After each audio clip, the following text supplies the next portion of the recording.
This is January 5th, 2024, and I'm going to talk about the terrible conflict in Gaza between the Israeli government and Palestinians in Gaza. It started, of course, on October 7th when Hamas made this terrible incursion into Israel. Some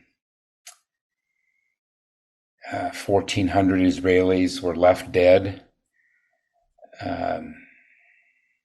And according to every account that I've read, Hamas perpetrated just an unspeakable, sadistic, indiscriminate torture and killing and hostage taking of Israelis there.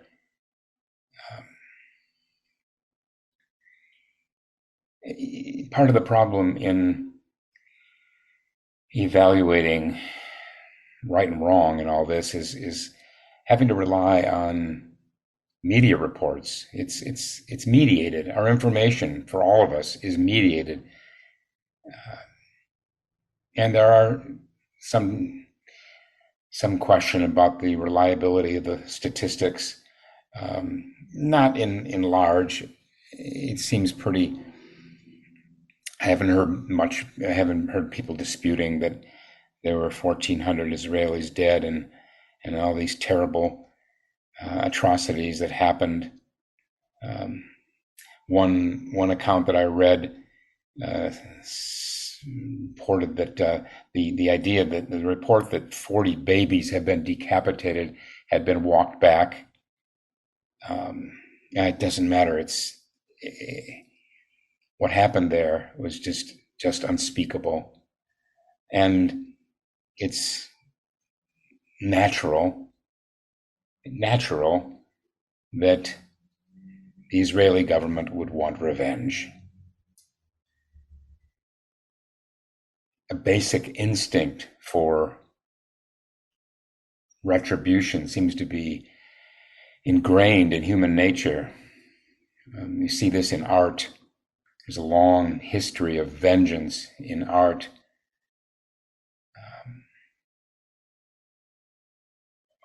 And I had to do some reading and reflecting on this matter of revenge.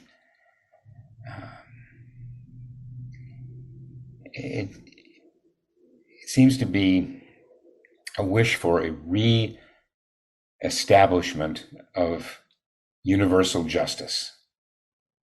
It seems to be at the heart of revenge. Maybe also delivering a message to Hamas and Hezbollah, and holding to account those who perpetrated these atrocities against Israelis. Although the question then becomes, what is the right accounting? Because we know that since then, since October 7th, there has been mass destruction and killing by the Israeli government in Gaza.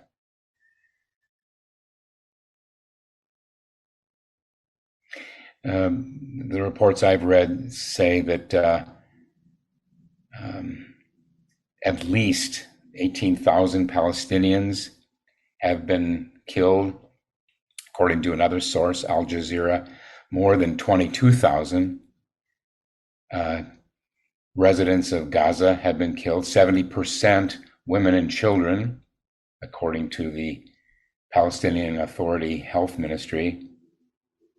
Again, we're left wondering how accurate these are, but let's assume that many thousands of Palestinians have been killed and wounded.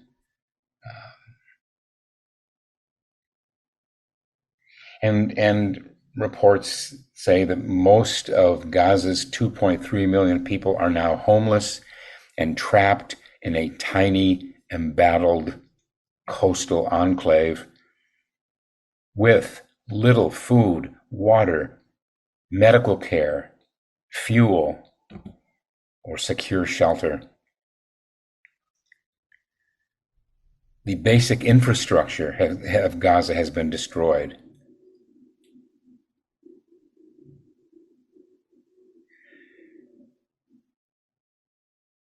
According to a Jewish reporter, Gordon Levy, thousands of children are being killed in their beds by bombs dropped from the skies, where almost nobody has enough food or water for survival. A small hell you can never leave, is what he said. So, mass slaughter.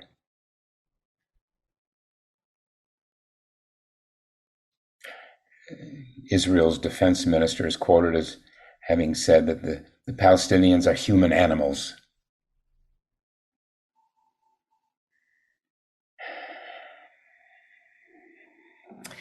And according to these same reports, on the other side of the ledger, some 150,000 Israelis in Gaza have also now been displaced from their homes. But it's what's happening to the Palestinians is horrifying. Why do I need to even say this? Anyone who's read about this would agree that it's horrifying.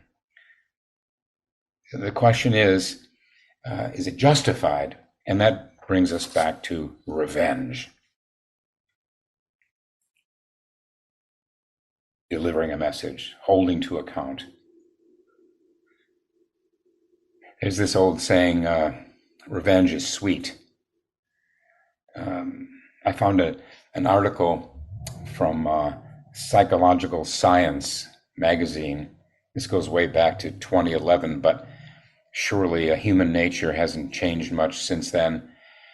And I'd like to read some segments of that article in Psychological Science. It says, while the idea of revenge is no doubt delectable, the very phrase, just desserts, promises a treat. Much of its sugar is confined to the coating. The actual execution of revenge carries a bitter cost of time, emotional and physical energy, and even lives. That minute before revenge is savory, as the authors of the science study recognized. But what about the days and weeks that follow? The article continues. In the past few years, psychological scientists have discovered many ways in which the practice of revenge fails to fulfill its sweet expectations. Behavioral scientists have observed that instead of quenching hostility, revenge can prolong the unpleasantness of the original offense, and that merely bringing harm upon an offender is not enough to satisfy a person's vengeful spirit. They've also found that instead of delivering justice, revenge often creates only a cycle of retaliation, in part because one person's moral equilibrium rarely aligns with another's. The upshot of these insights is a better sense of why the pursuit of revenge has persisted through the ages, despite tasting a lot more sour than advertised. And a little more here. It goes on. Perhaps revenge is sweet, or perhaps the words of Francis Bacon are more accurate. And here are the words, Bacon's words. One that studieth revenge keeps his own wounds green, which otherwise would heal and do well. And then the article reports on some study that found that punishers, that's what they called them in the study, punishers actually felt worse than forecasters predicted they would have felt had they been given the chance to be punishers. Punishers even felt worse than non-punishers, despite getting the chance to take their revenge. Punishers continued to brood on the free rider. It's a reference to the study. As I say, punishers continued to brood significantly more than the others did, and increased rumination that prevented them from moving on, the researchers surmised. All told, the study concluded that people erroneously believe revenge will make them feel better and help them gain closure, when in actuality, punishers ruminate on their deed and feel worse than those who cannot avenge a wrong. And then one of the authors says, I think uncertainty prolongs and enhances emotional experiences, and one of the things that avengers do unintentionally is to prolong the unpleasant encounter. Those who don't have a chance to take revenge are forced, in a sense, to move on and focus on something different, and they feel happier.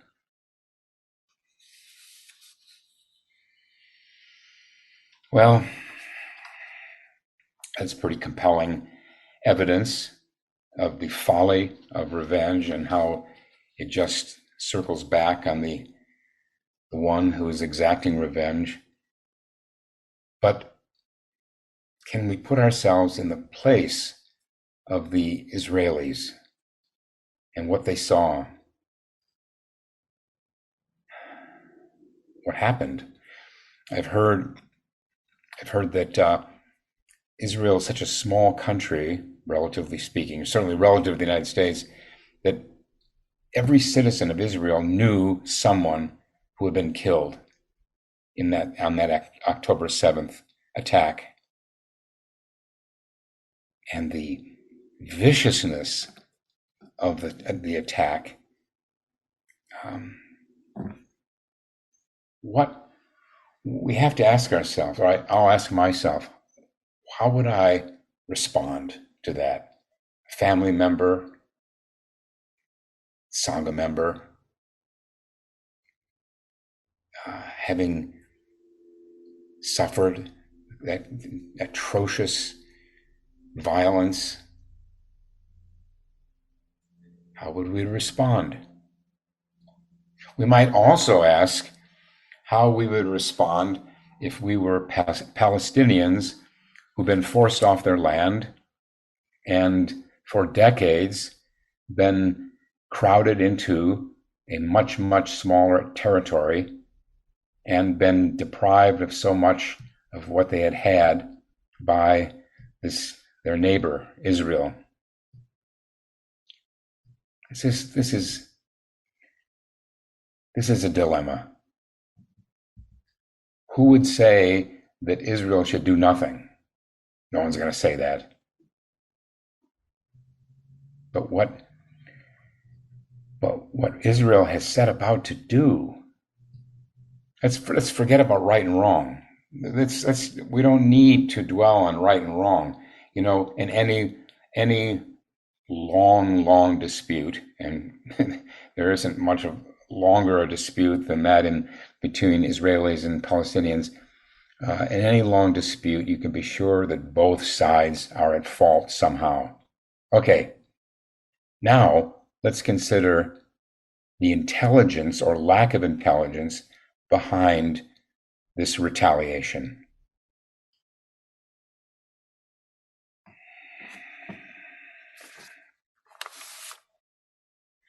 We have in Buddhism, of course, we have the first precept, not to kill, but to cherish all life. It doesn't take much imagination to see that war always is fueled by the three poisons. What are the three poisons? Greed, hostility. Hostilities, sometimes we say anger, ill will, hatred. So greed, hostility, and delusion. And those three poisons all arise from ignorance. Ignorance of what? Ignorance of the way things are. Ignorance of reality.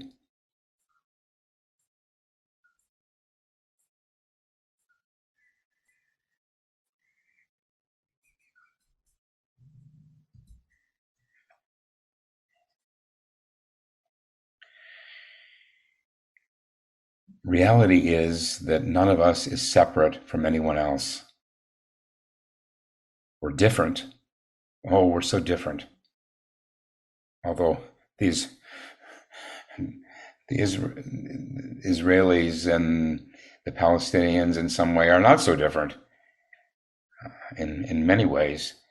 But let's grant that we're all different. But seeing things as they are means seeing that within all these differences there is a sameness, a unity.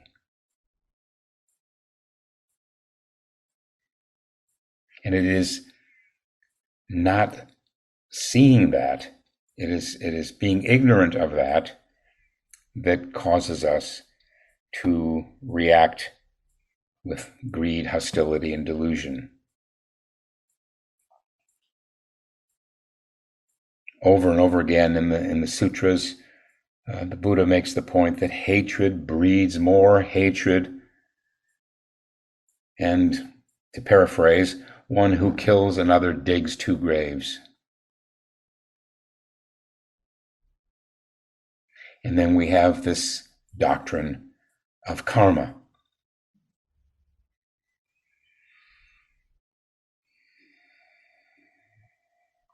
To put it in simple terms, wholesome and unwholesome actions bring about their respective results. Karma is kind of the equivalent of natural physical laws, but karma is a natural moral law. We reap what we sow.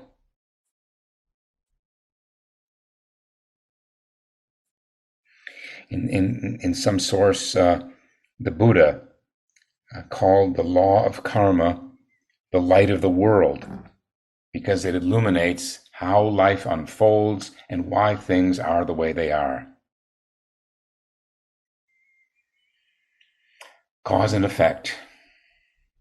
Everything that happens is the effect of a previous cause and at the same time is itself the cause of a subsequent effect.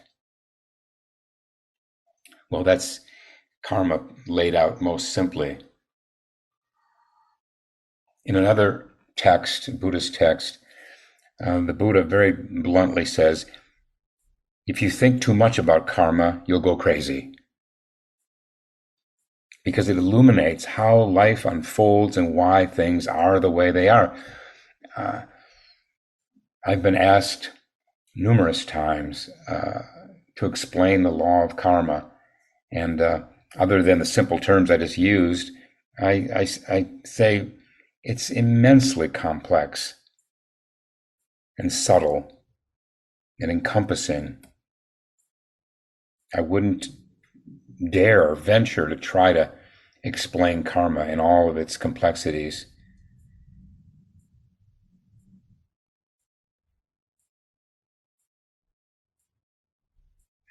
It's somewhere else in a Buddhist text, it says only a Buddha, that is a fully enlightened one, can understand the scope and intricacies of karma, the law of causation.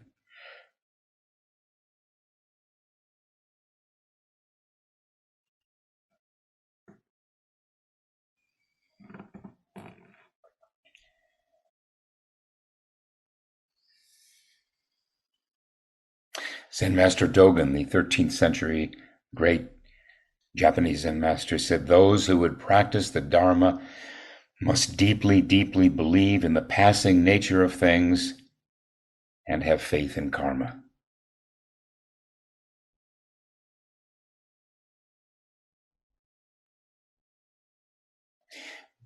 But we see injustice all the time. We don't always see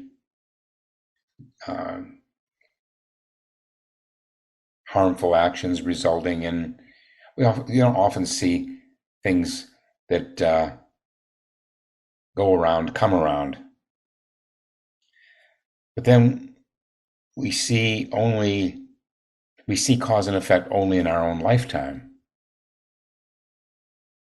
And I think it's you can't You can't talk about karma apart from rebirth, multiple lifetimes.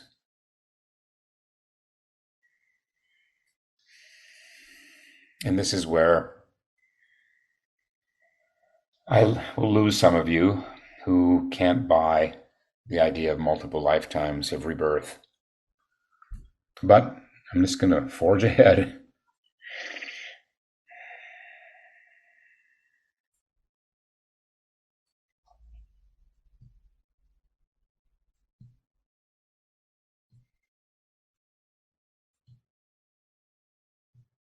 How can how can you and I grasp how something that happened 5 lifetimes ago bring results in this lifetime, or 20 lifetimes ago, or 3,000 lifetimes ago? So when we see um, these these criminals, and the world is full of criminals, tyrants, murderers, when we see them um, die without being punished, uh, we can wonder then about karma. But who knows what awaits them? Who knows what awaits us? We can't we can't even remember what happened before the age of 3. Most people, I have uh, asked quite a few people what their earliest memory was, and most people, it's not before 3.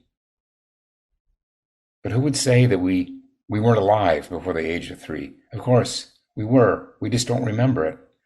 And if we don't remember what happened to us at the age of 2 or 1, how can we hope to remember what happened to us in a past lifetime, even the most recent past lifetime? Well, there are people, I believe, who can, but it's very few of them.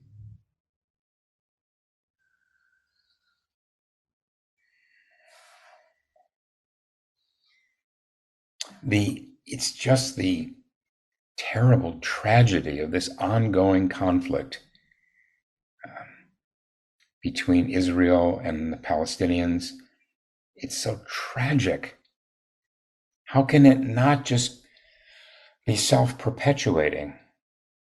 Okay, Hamas got some measure of revenge against their Israeli oppressors as they see them, and then the Israeli government retaliates with revenge against Hamas. Is it going to stop there?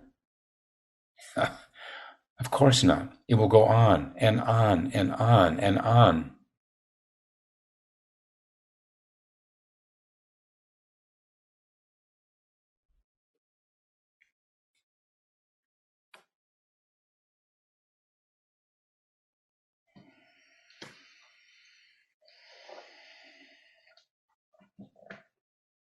In Roshi Kapleau's book Zen Merging of East and West, he I'll read this in a Dharma talk on about the first precept, not to kill. Uh, he said, I once asked, this is Roshi Kapleau, uh, I once asked a Ceylonese Buddhist master who made frequent trips to Vietnam whether Vietnamese Buddhist monks concurred in the view that their sufferings as a nation in the Vietnam War were a form of karmic retribution. He responded that all the monks he had questioned in Vietnam had unhesitatingly replied in the affirmative, citing in particular an unusually cruel act of aggression by the Vietnamese several hundred years ago in which they invaded the territory of one of their neighbors.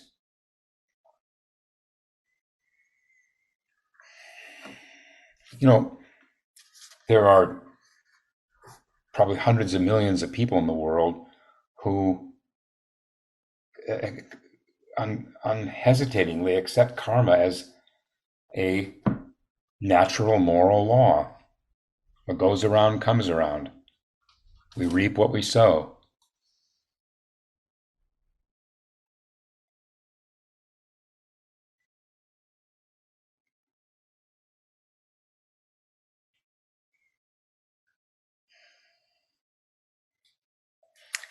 But that still leaves. This is all makes sense. It's got to make sense uh, that there is this underlying law, moral law of the universe.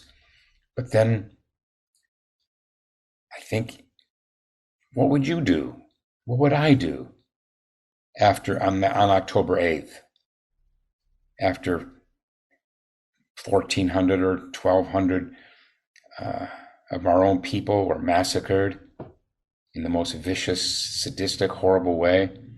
What would we do?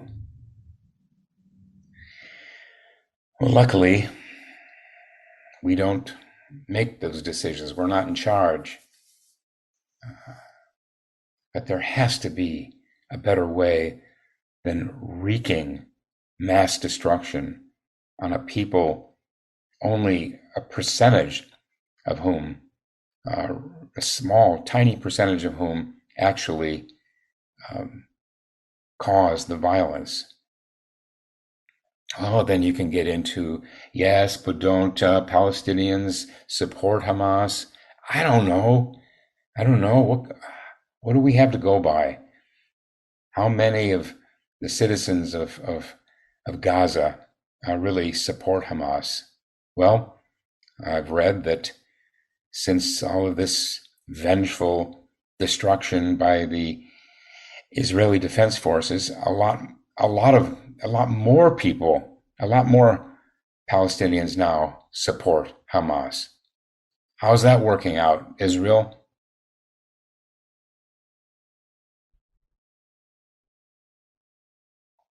You can't help but compare this to what happened with the Trade Center towers on 9/11. We were traumatized as a people. We were in shock. We wanted blood revenge. Okay, that's human nature. But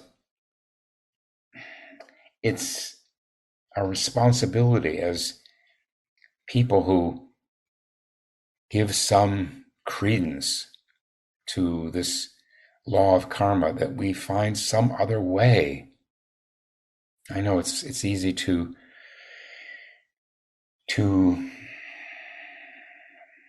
find fault when you're not in the middle of all that.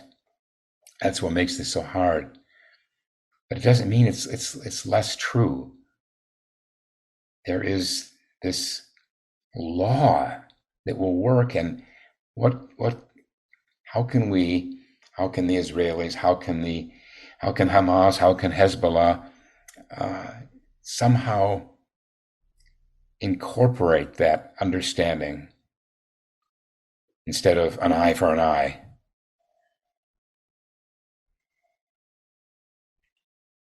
Can you, people can be forgiven for seeing what the Israeli government is doing as their final solution to the Hamas problem. They've said we're going to wipe out, we're going to eradicate Hamas once and for all.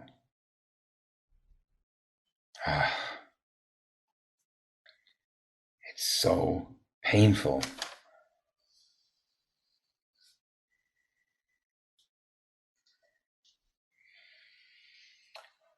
Since we're not in the Middle East, well, whatever we might want to do in terms of engaged Buddhist action, we do have this matter of our own practice, because war war does originate in the human heart. Our responsibility, each one of us, is to purify our minds, our hearts, and in that, it's no small contribution to this terrible suffering that we see through war and other conflict.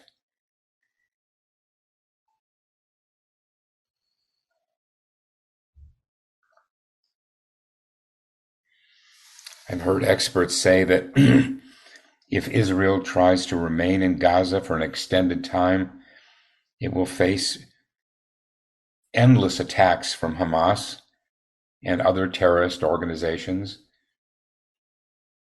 It's easy to believe those who say Hamas is not going to be crushed ever. It still enjoys a lot now, uh, out of sympathy, if nothing else. It still enjoys a lot of support of the Palestinian people as they're being crowded into a corner of their small country. And Israel will face enormous challenges in maintaining law and order, on and on and on, years, decades. It's just such a terrible overreaction and so unfair to the children. Most of these casualties in Gaza among Palestinians are women and children, 70%, according to one reckoning. This is no way to find any kind of lasting peace. Never mind what's right or wrong or justice to hold Hamas accountable. Uh, this can only come back to cause suffering among the Israelis themselves. And there's Hamas, of course, same. So